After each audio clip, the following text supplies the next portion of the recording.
سلطنت کو عدل سے بھر دیا، اسی سلطنت کو عدل سے بھر دیا۔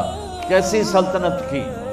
جب گورنر تھے تو 60 اونٹوں پہ سامان چلتا تھا۔ جب امیر المومنین بنے تو بچے کہنے لگے ماں سے، بچے بچیاں 12 تھے، ماں سے کہنے لگے کہ عید کا موقع آ رہا ہے، ابا سے کہو ہمیں نئے کپڑے تو لے کر دیں۔ ان کی ماں کا نام ہے فاطمہ، بچوں کی ماں کا نام فاطمہ بنت عبد الملک۔ یہ دنیاوی سٹیٹس میں سب سے بڑی خاتون گزری ہے، آج تک اس کے لیول کی کوئی عورت نہیں آئی۔ دادا بادشاہ، باپ بادشاہ، 4 بھائی بادشاہ، 6 خامند بادشاہ، 7 نسبتوں سے یہ عورت شہزادی رہی ہے۔ حضرت عمر گھر آئے، بیگم نے کہا بچے کپڑے مانگ رہے ہیں۔ حضرت عمر کہنے لگے میرے پاس تو پیسے نہیں ہیں، تنخواہ میں تو مشکل سے روٹی پوری ہوتی ہے، کہاں سے لے کر دوں؟ تو تھوڑی دیر خاموش رہی بیگم، پھر کہنے لگی آپ ایسا کریں اگلے مہینے کی سیلری ایڈوانس لے لیں، اس سے میں کپڑے لے لیتی ہوں اور روٹی کا خرچہ میں مزدوری کر کے گھر بیٹھے مزدوری کر کے چلا لوں گی، آپ 1 مہینے کی تنخواہ ایڈوانس لے لیں۔ حضرت عمر بن عبدالعزیز واحد خلیفہ ہیں جن کے دور میں 3 بر اعظم میں زکوٰۃ لینے والا باقی نہیں بچا تھا۔ یہاں لاہور بھی ان کی حکومت کے نیچے تھا، جنوبی اسپین فرانس ان کی حکومت کے نیچے تھا، کاشغر تک ان کی حکومت کے نیچے تھا، استنبول کے دروازوں تک ان کی حکومت تھی۔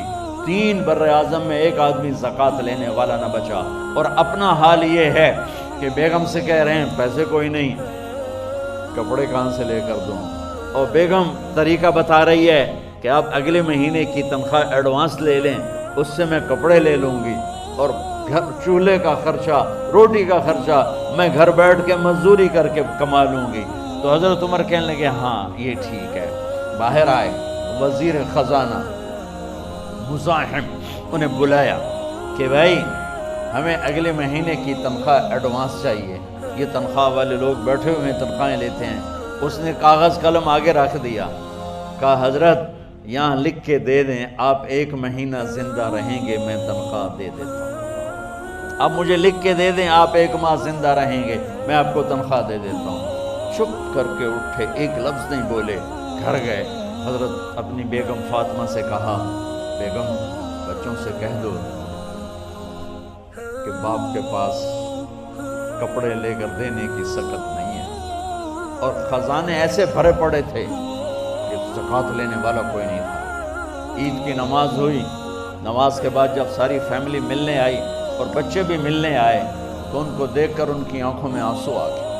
کہنے لگے بچوں آج تمہیں دکھ تو ہوگا اپنے باپ پر کہ ایک جوڑا کپڑا بھی لے کر نہ دیا عید کا۔